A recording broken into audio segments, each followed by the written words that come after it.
Hey guys, a little out of breath because I just finished my workout. I finished exercising, and I decided before I took a shower I might as well just make a video, a quick one. Okay, maybe not so quick, but a little shorter. Wasting my time. Anyways, this video I'm deciding to make it on about convicts, and I'll tie in the breeding about it because I want to explain. And this is the fish that you want to get if you're going to go for breeding. Okay, first thing, like I said in the other videos, I'll prioritize things as number one will be the most prioritized, and two second, so forth. So those are the convicts. That's I believe that's the female, and the male is right there.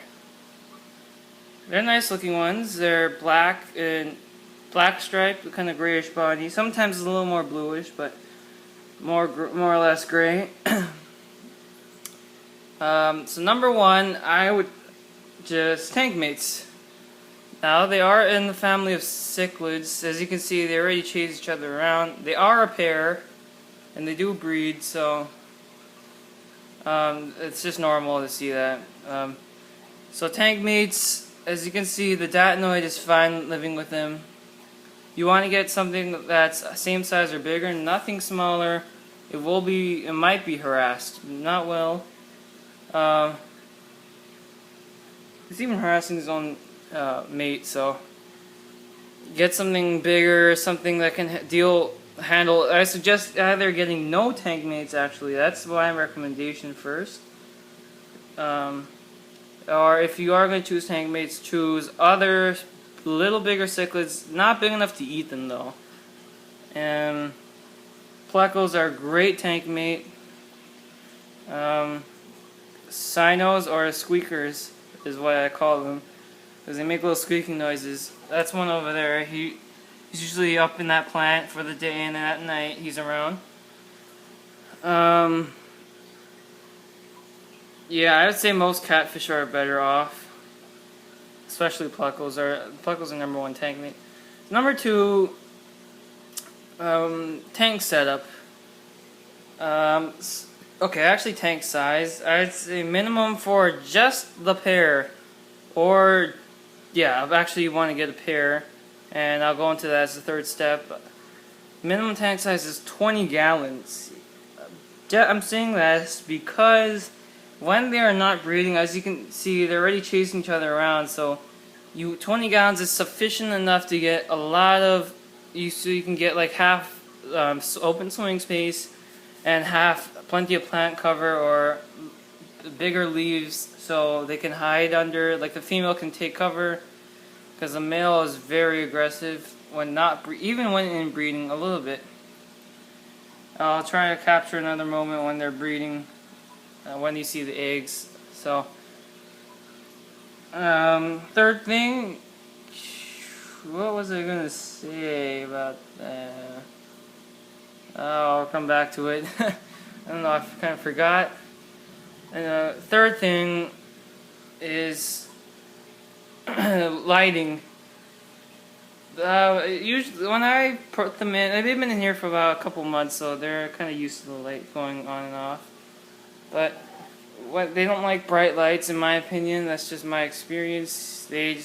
When I turn the light, they would always just hide. But I guess they got used to it. So start off by no lights first, maybe a little bit, but you don't want to really overdo it, unless it's plants and maybe. But these are Anubias, so I don't really need this light. But those are ready here. It's a spare. Might as well. Fourth thing,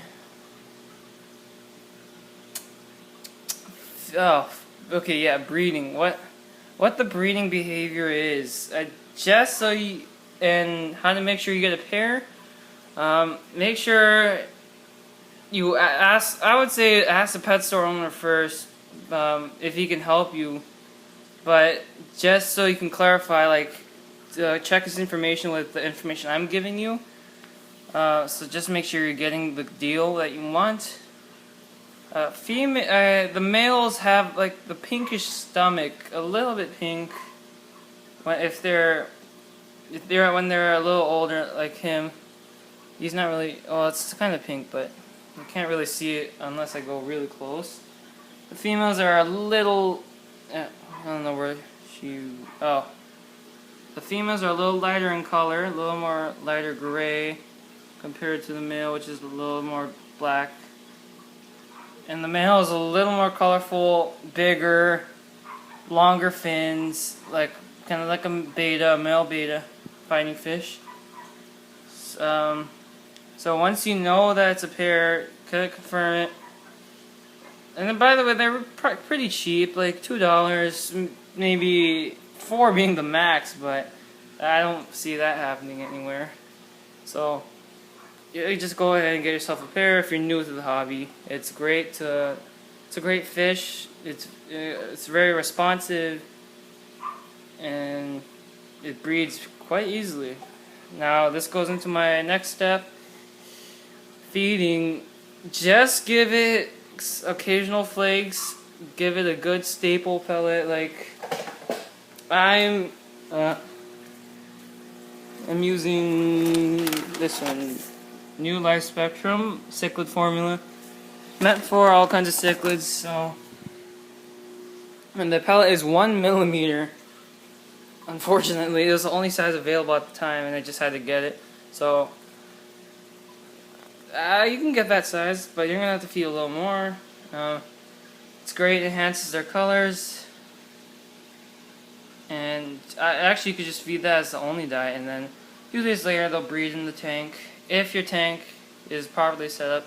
Substrate doesn't really matter, but sand is preferred so they can dig it up. You'll notice when they start breeding, when they kind of pick a plant, pick a corner, that kind of thing, you'll see like the male and female constantly shoveling out sand with their mouths, spitting it out. It's pretty neat to watch. And they'll make, if there's no other tank mates, or if there are more, they try to claim as much holes as possible. So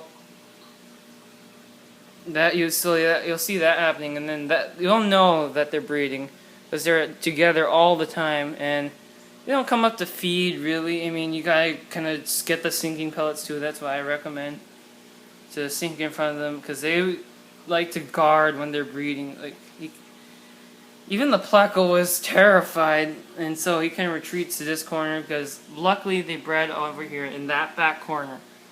I didn't even know it because the sand up over there is a little lower to begin with, so I didn't even know what was happening.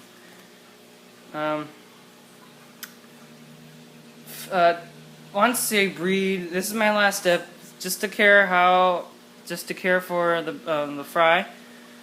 They will lay eggs about 50, I guess, yeah, around there. That's what mine usually has. I didn't count, but I'm just estimating. So 50 eggs, and they will hatch in approximately 3 days. Never 2, never 4. So I've been counting that. And the fry will hatch, and they'll be next to the parents or in the little pits that they dug for another 3 days before they come free swimming. So during that time period, you want to either feed baby brine shrimp or crush flakes and with tweezers or like a turkey baster and squirt it right in front of them, in front of the fry. The parents might kind of bite your hand or bite the turkey baster because they don't want anything coming near them. So just be careful. It doesn't really hurt, but it feels annoying. You don't really need to feed every day. It's kind of get hard to do it, but just every other day, if you can, get a shot at it. They will live, and by the time they are free swimming, they won't be coming up to eat. They're too young to do that, really. So they will be moving around the tank. So, to be honest, a smaller tank is really the best choice, considering moving this pair to that smaller one, smaller 20. It's a little more planted too with the foreground, so I thought that would help with the fry survival. Even though the parents aren't like guppies, which eat the fry, just go for it. They don't care if it's young, so it's another good thing. And last but not least, filtration. Okay, make sure, for this applies to most fry, make sure you have, yeah, I gotta clean that, but make sure you put like a sponge, whatever, something to wrap it, but it still keeps the flow coming. Something to wrap the intake so the babies don't get sucked up in there. And that's pretty much it. Yeah. So basically, overview. Just because I want you guys to buy these fish and really see their breeding behavior if you already haven't. It's really unique in my opinion. Get sand, 20-gallon tank. Some plants would be helpful. Cover intake with sponge, that kind of thing, and choose tank mates carefully. Okay. Make another video of them breeding, and sometime soon, probably will be. So, yeah, that's the end. A little last shot of them wherever it. Yeah, there they are. Actually, I think maybe he might be picking sand, but we'll see. I'll make another video if that happens. Okay, I'll see you guys.